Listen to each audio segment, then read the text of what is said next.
Mengapa sih orang yang eh, menjadi korban bullying itu sangat sulit untuk speak up? Dan dampaknya apa jika ini didiamkan atau dipendam? Sebenarnya, ketika orang menjadi korban bullying, kemudian dia berani speak up, tidak saja dia mendapatkan bantuan atau dukungan psikologis dari kawan-kawannya untuk dikuatkan, untuk disupport, untuk ibaratnya cari memberikan penenangan supaya netral lagi.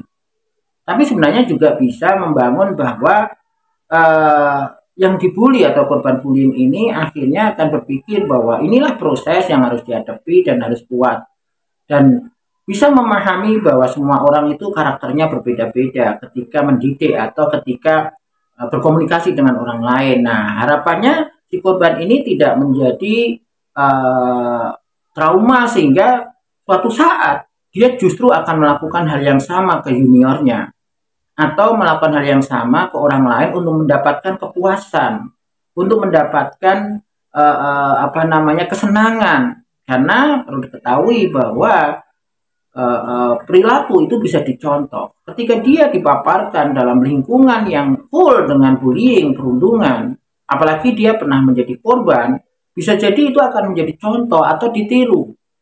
Suatu saat saya pernah nggak nyaman, entah dengan keluarga, dengan pekerjaan, dengan atasan, dan saya diperlakukan tidak pas.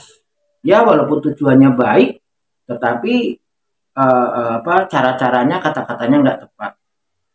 Dan sepertinya mereka yang melakukan itu kepada saya itu senang banget, puas, sampai tertawa.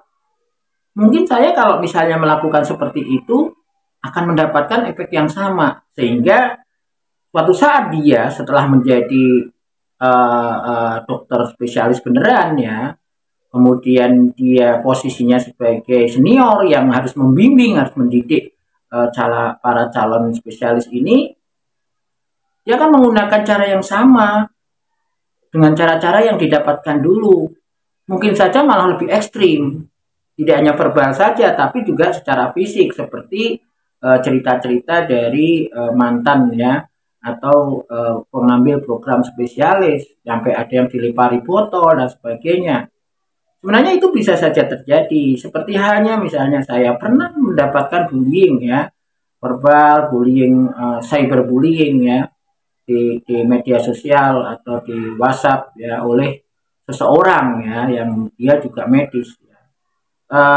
Kalau saya ibaratnya tidak menganggap itu hal yang wajar, mungkin saja dengan cara itu dia puas, dengan cara itu dia bangga, dengan cara itu dia mendapatkan kesenangan. Ya mungkin saya akan melakukan hal yang sama ketika saya tidak sedang baik-baik saja kepada junior saya atau mahasiswa-mahasiswa saya. Nah, itu bisa saja terjadi karena memang akan membentuk coping.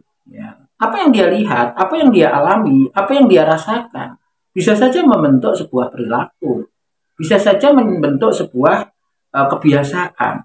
Dan itu dilakukan kembali karena ada tujuan, ada motif. Kenapa? Ya mendapatkan kepuasan. Ya, memang nggak bisa mendidik, mengajari dengan cara-cara yang lebih gembel, lebih hangat, lebih bersahabat. Ya, saya yakin ada. Tapi kenapa harus menggunakan pola itu? Ya, pastinya pembuli itu atau perundung tahulah resikonya. Tapi persoalannya ini masalah kepuasan, masalah kesenangan. Ketika bisa memperdaya orang lain, dia akan puas, dia akan senang. Nah, ini yang nggak boleh dinormalisasi. Kenapa? Ya karena memang ketika dinormalisasi ini akan berlanjut terus. Makanya ketika menyelesaikan kasus bullying, ya harusnya bukan hanya korbannya yang mendapatkan empati, mendapatkan kepedulian, mendapatkan perhatian untuk dinormalkan atau biar tidak berdampak, tapi juga yang terpenting adalah pelakunya. Ada apa sebenarnya? Memang cukup diberikan hukuman sanksi? Sebenarnya nggak cukup. Tapi sebenarnya dampingi secara psikologis. Ada apa? Ya. Kemudian bantu dia mengganti perilakunya itu. Ya, menghukum itu sebenarnya bukan sesuatu solusi yang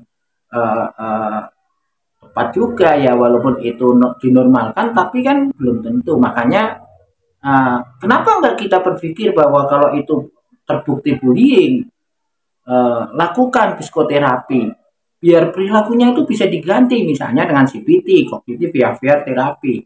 Jangan-jangan dia memang punya pikiran yang negatif yang selama ini mencoba disembunyikan. Nah, itu kira-kira ya, semoga manfaat.